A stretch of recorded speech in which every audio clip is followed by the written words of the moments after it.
Focus हमेशा एक बेहतरीन संदेश आप तक लेके आते हैं और आप बार बार एक चीज पूछते हैं कि क्राइम खत्म कब होगा। और मैं एक ही चीज कहता हूं, क्राइम आप पे डिपेंड करता है। क्राइम की खबरें दिखाने से कभी क्राइम खत्म नहीं होता है। क्राइम खत्म होता है जब पीढ़ियों को अच्छे संस्कार मिलते हैं, जब माता पिता अपनी जिम्मेवारी समझते हैं और जब बेहतरीन संगठन समाज के लिए काम करते हैं। और आज एक बहुत बेहतरीन संगठन के द्वारा एक बेटी पहुंची है इस कैमरे पे और देश का नाम रोशन करने के लिए पहुंची है इस संगठन के बीच। और सुनवाने वाले हैं वो अमूल्य शब्द जिसको सुनकर करके आप मजबूर हो जाएंगे। बहाने, किस्मत या फिर कर्म, डिपेंड करेंगे कि तीनों में से आप किसे चुनना चाहते हैं, कर्म या फिर किस्मत और भाग्य को।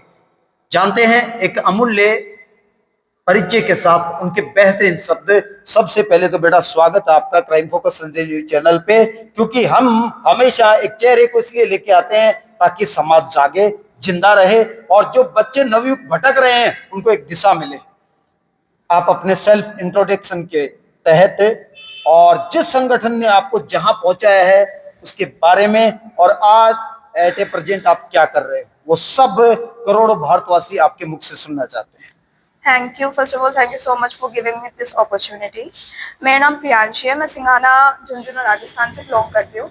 Currently smart skill group of education के थ्रू मैं अभी RPIIT एजुकेशनल ट्रस्ट ग्रुप में अपनी डिग्री कंप्लीट कर रही हूँ, which is bachelors of hotel management and catering industry.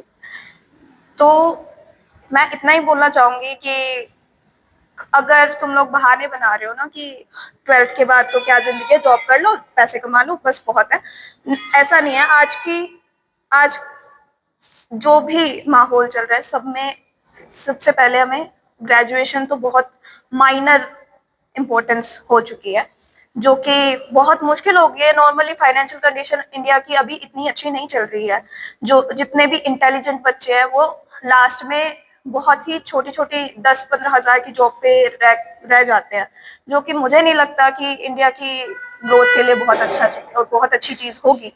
तो अकॉर्डिंग टू मी, अगर आपको पढ़ना है आगे और आपको फाइनेंशियल अगर इश्यूज हैं और उसकी वजह से आप पढ़ नहीं पा रहे, तो प्लीज यहाँ आकर स्मार्ट स्किल एजुकेशन ग्रुप के साथ जुड़ो और अपनी आगे की एजुकेशन पूरी करो। पापा क्या करते हैं आपके? पापा मेरे मैकेनिक हैं, उनकी वर्कशॉप है। आपने +2 कहाँ से किया? मैंने +2 कैम्ब्रिज से किया था, बुहाना।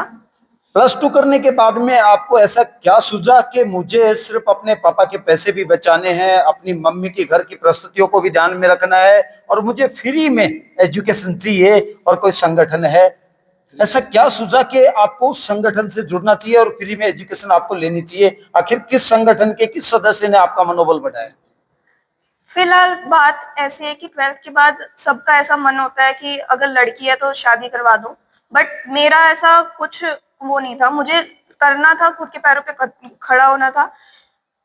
एक दिन क्या हुआ कि दलीप भैया जो है उन्होंने मुझे एज अ सजेशन बताया कि ऐसी एक ट्रस्ट है जो आपको पढ़ा सकती है बिना आपके फाइनेंशियल इश्यूज के, बिना किसी ऐसे बाहरी सपोर्ट के। मैं नहीं पढ़ सकती थी। बेसिकली बात इतनी है कि पढ़ना आजकल बहुत ज्यादा महंगा हो चुका है, वो पॉसिबल है नहीं फिलहाल।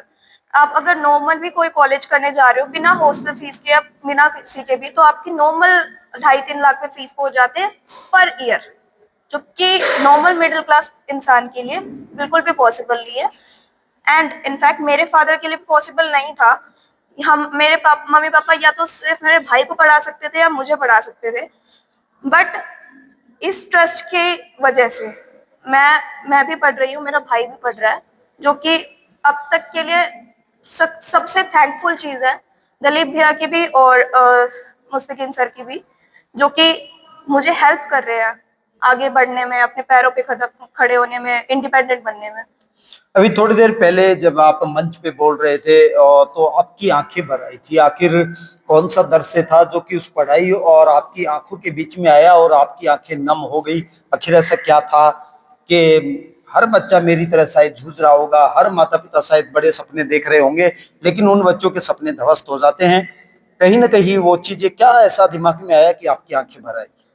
हुआ कुछ ऐसा था कि उस टाइम कंडीशन ऐसी थी कि मेरी मम्मी या पापा किसी एक को पढ़ा सकते थे, तो एज अ एल्डर सिस्टर, बड़ी बहन होने के नाते मैं वो सेक्रीफाइस करने के लिए तैयार थी। बट हुआ ऐसा कि जुनून और पैशन मेरे अंदर भी था कि हाँ मैं हेल्प कर पाऊंगी आगे जाके। मेरे अंदर वो पैशन था कि मैं पढ़ूं, अपने पैरों पे खड़े हूँ, मम्मी पापा की हेल्प करूँ और आगे जाके मेरे भाई को भी पढ़ा सकूं। इतनी इतनी सक्षम तो बन जाऊं मैं। कैमरा आंखों पे ले लो। आंसू की बूंदे भी ये दिखाओ कैमरे पे ले जाके। चल, आज चलते रहो। ओके, तो बस बात इतनी ही थी। वो काफी टाइम का जो ट्रॉमा था कि मैं नहीं पढ़ पाऊंगी, नहीं पढ़ पाऊंगी, नहीं पढ़ पाऊंगी, वो नेगेटिव चीज जो थी वो ऐसे अंदर से निकल गई एकदम से कि फाइनली मैं पढ़ पा रही हूँ, मेरा भाई भी पढ़ पा रहा है। वो खुशी थी एक तरह की। एक सबसे बड़ा प्रश्न ये है कि आज के समय में बच्चे जो माता पिता को कोसते हैं कि माता पिता हमारा साथ नहीं देते हैं या माता पिता कहीं हमारी इच्छाएं पूरा नहीं करते हैं, उन बच्चों के लिए क्या कहना चाहोगे? पेरेंट्स जो सपने देखता है लेकिन उसके बाद भी वो माता पिता को कोसते हैं, और उन बच्चों को क्या संदेश देना चाहोगे संगठन के माध्यम से कि कोसना बंद कीजिए? कोसना बंद करो, अपने आप पे काम करो, संगठन के साथ जुड़ो और अपनी आगे की पढ़ाई पूरी करो और अपने पैरों पे खड़े हो जाओ। सर के बारे में थोड़ा सा इंट्रोडक्शन, इनकी भूमिका और आज इनकी वजह से क्या है वो सब। फॉर्म भरने के बाद जो काउंसलिंग हुई थी, वहां जाके भी